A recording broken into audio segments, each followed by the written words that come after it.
Hello, beautiful souls, and welcome back to the Intuitive Marriage Method.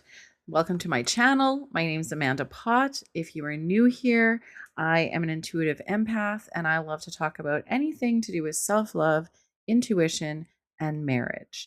And I've created the 12 foundations to a thriving marriage. And I'm just getting started with my YouTube channel. I've had a podcast now for a couple of years, so you can check that out on your favorite platforms called the Intuitive Marriage Method. At one point, it was the Intuitive Marriage Podcast. So, welcome. Now, today is a little bit different and very personal. As you can see from my thumbnail, it's true. I just turned 55 and I quit my dream job. So, now what? Well, I'm asking myself the same thing. Just kidding. I do have a plan, but I want this to inspire you to go with your gut, to listen to your intuition, and just to let things take take the flow of what it's supposed to be. That did not really make sense, but I understand it. We all have this deeper inner knowing, and I want you to just know that. Don't ignore that. Don't ignore that. You don't have to have it all figured out. But I'm just going to be reading from my journal actually, because I wrote this episode um, just writing in my journal. So I apologize if those of you who like it for me to be looking at the camera. I will do my best, but here we go. So, like I said, I just turned 55 and I quit my dream job. So, what now? Now what? Whatever. June 24th, I actually turned 55, and I just days later, I made a decision that I actually never imagined that I would make. I chose to leave what many people would call my dream job. I called it that.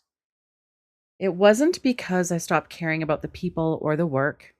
In fact, that's what made the decision so difficult. Sometimes a role can be wonderful and still no longer be the right fit for the season that you're in. So, now what? This episode isn't about why I left. It's about what I learned from making one of the hardest decisions I've ever made.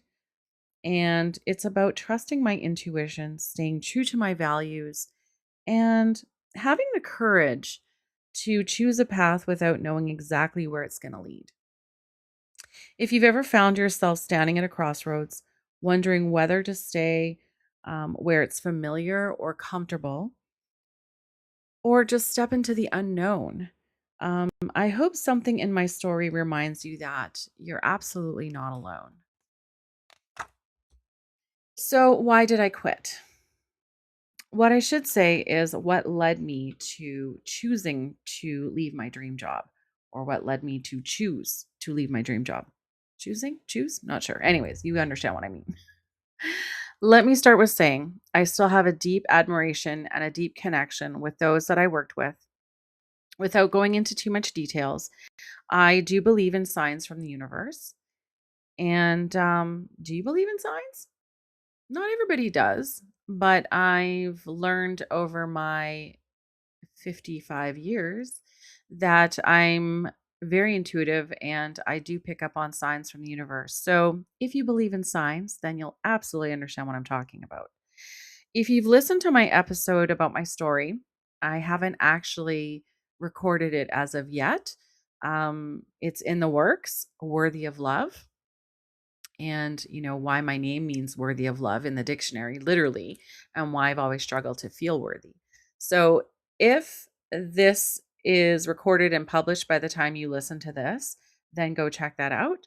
If not, it will be coming soon. So, stay tuned for that. It will teach you a little bit about my past and my journey. I was an EA, which stands for Educational Assistant, back in 2003.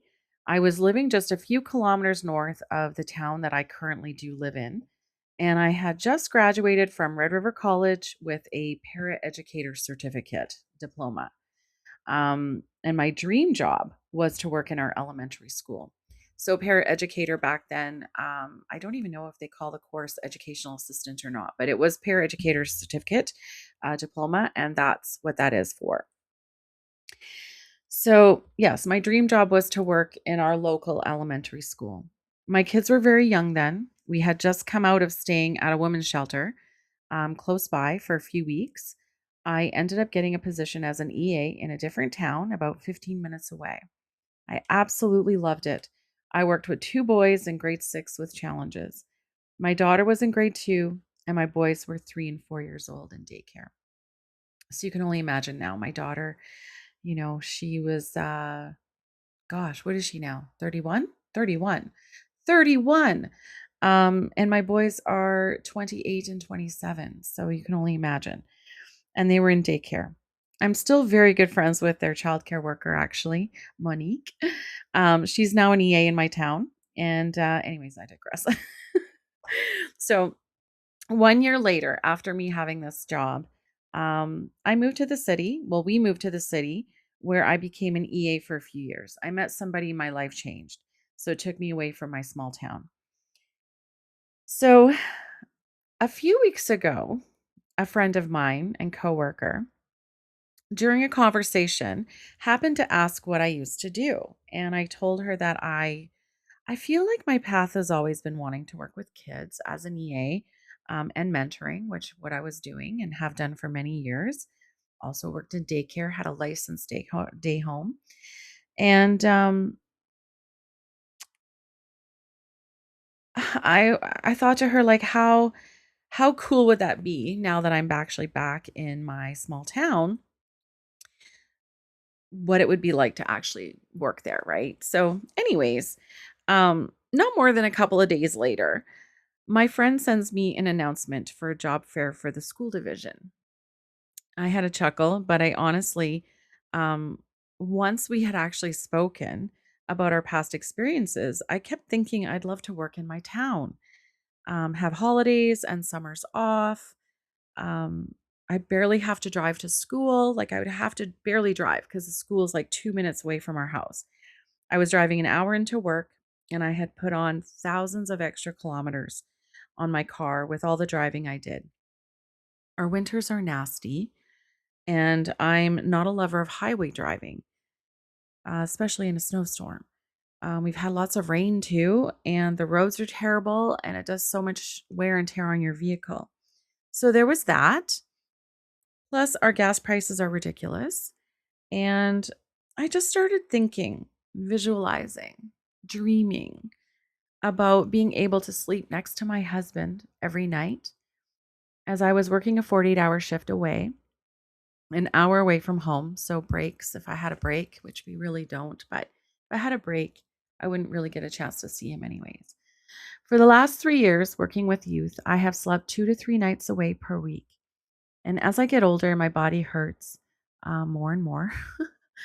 I don't sleep well, and it makes it more challenging to stay in a positive mind or with good energy. And also, as an empath, I have to work at protecting my energy and also my well-being, my mental well-being, like all the time. Some days are harder than others, and when you deeply care for the humans that you're working with and that you see daily, you live with them for a couple of days, you feel and hurt with them, especially when they're battling their demons. That can also be the beautiful thing about the work I do. And I cherish those connections I've made. But it got me thinking, especially back in, 2003, when I wished I would have been working as an EA in my beautiful little town here in the prairies in Manitoba. I would be home just after 3 p.m., Monday to Friday, and that's the same time my husband Barry gets home from work.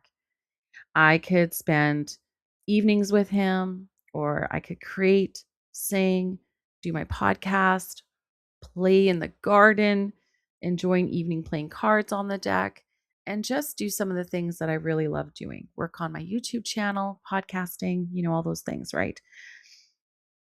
And so that's how your intuition works.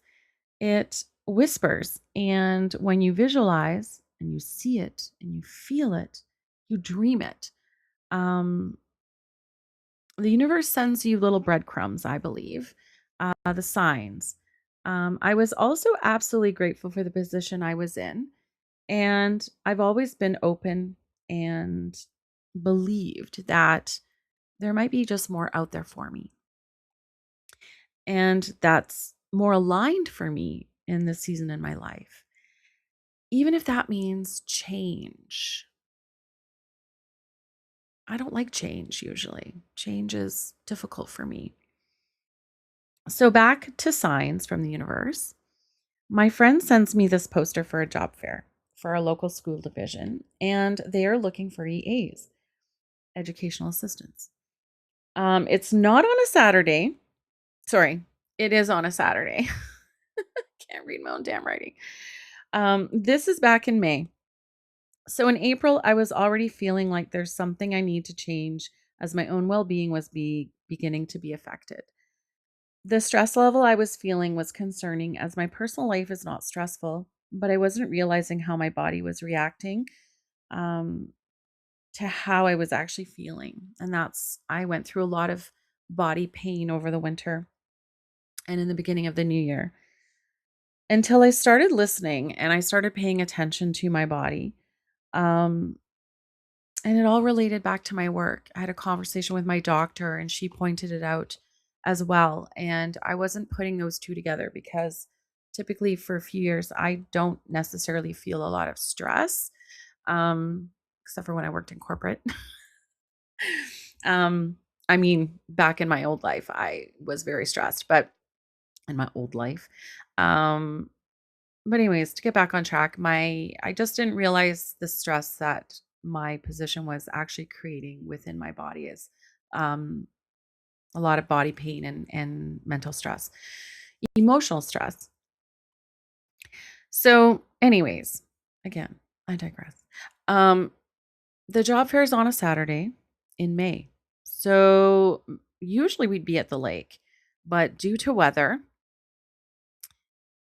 we chose to stay home that day. It was chilly, it was a rainy Saturday, and it just wasn't very pleasant for us to want to go out to the lake.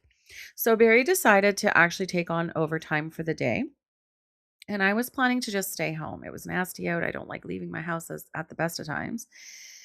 So uh, I sat there. I had coffee. I knew about the job fair, but I really wasn't still sure about it.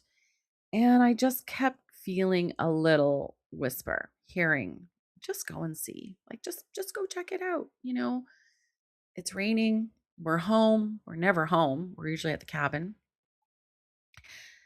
Follow the breadcrumbs that the universe is leaving for you, is what it just kept coming up. So I got up off the couch, printed off an old resume from 2021, and I got ready and went to the job fair.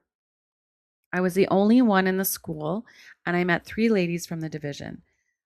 We had a great conversation, and they recommended I apply for the casual EA position, as all the full time permanent roles will be posted in like the coming weeks. I told them I wasn't even sure why I was there and that I was following signs. I'm pretty sure that they thought I was a little bit cuckoo, little batshit crazy, shall we say.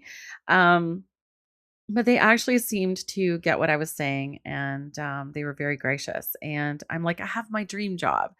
It would literally have to be the perfect position, permanent full time in my town. And we chuckled and said our goodbyes. And before I got back to my car, I received an email for the casual position to apply and whatnot. So, to make a long story short, in June, I received an email for an interview from my local school, and I have been hired on as a casual EA with the division. Yay! I'm so grateful, so very grateful. I'm still awaiting news about the permanent full time position, but I'm hopeful, and as I already see myself working there. I'm also open to believe that the universe will give me an opportunity that is perfectly aligned with my desires, dreams, and passions. So, my intuition and oracle card readings have been nudging me to close my current chapter to make space for my new chapter to begin. And I'm terrified. Yeah, I'm terrified. A little bit, anyways. Um, But if I start to overthink it, that's when I become more afraid. When I just sit with it, I'm actually not worried and I feel calm, which is, I've learned in past that it's a really cool thing, but I do trust it. As scary as it can be, I do trust my intuition and what I'm feeling. So, not only did I feel a little bit terrified, I very strongly feel calm. I feel relief and I feel a sense of peace that I made the right decision. I turned 55. A week later, I left my job, went on holidays for a week, and now I've been reflecting and conjuring up ideas and courage to finally put myself out there more consistently, anyways, and in ways that terrify me, but also excite me. I have the love and support of my husband. I do need to find something to pay the bills, but for now, I have more time to do the things I love, and I have a way to learn to express myself, work on my YouTube channel, my podcast, and just leave a little bit of something behind in this world. I'm also writing a book, and that is very time consuming. I do a lot of writing. I actually wrote a poem yesterday. Maybe I'll share that as well in another format. Um, so, yeah, basically, I just want to leave a little bit of something behind. I've experienced a lot, good, bad, and downright fucking ugly, to be honest. Um, I'm always learning, always growing, and trying to be a better human, better wife, better mother, better grandmother, nana, sister, aunt, friend. I trust my intuition, and when I listen to it, it's never steered me wrong. It's only when I haven't listened to it and I've ignored it that I've put myself in some crazy situations. Please, if you feel like you're somewhere that doesn't align with you or you've outgrown it and your intuition whispers and nudges you towards a dream, a desire, even if it feels crazy and insane, and people don't understand what you dream about and they think you're crazy, please listen, okay? Trust yourself. Intuition whispers and fear and doubt scream. That's the difference. It's never too late to learn to trust your intuition or try something new later in life. I'm never certain where this life will take me, but I believe it's always something magical that's meant for me. I believe that what's meant for you won't miss you. Do you ever have those inner nudges? Feelings, thoughts, images, smells, desires that make you feel safe and at home with yourself. It just feels good. Like it just feels like a dream. That's your higher inner self. The butterflies, the warm fuzzies, the joy, the love. That's your intuition. Take note and just become more self aware. It will absolutely change your life. If you like this episode, please share it with someone that you feel may need to hear it. And if you're interested to see where this journey takes me, or if you're interested in learning more about self love, empowerment, intuition, marriage, then please subscribe to my channel. Hit the love button, like button, love button, thumbs up button, whatever it is, and turn your notifications on. And if you're listening through the podcast only, audio, then please follow or download. That helps out my little channel grow. I'm growing daily. I still have daily listeners. So I appreciate you all. And until next time, stay in love. Wait, what do I say? Until next time, stay intuitive and stay in love. Bye for now.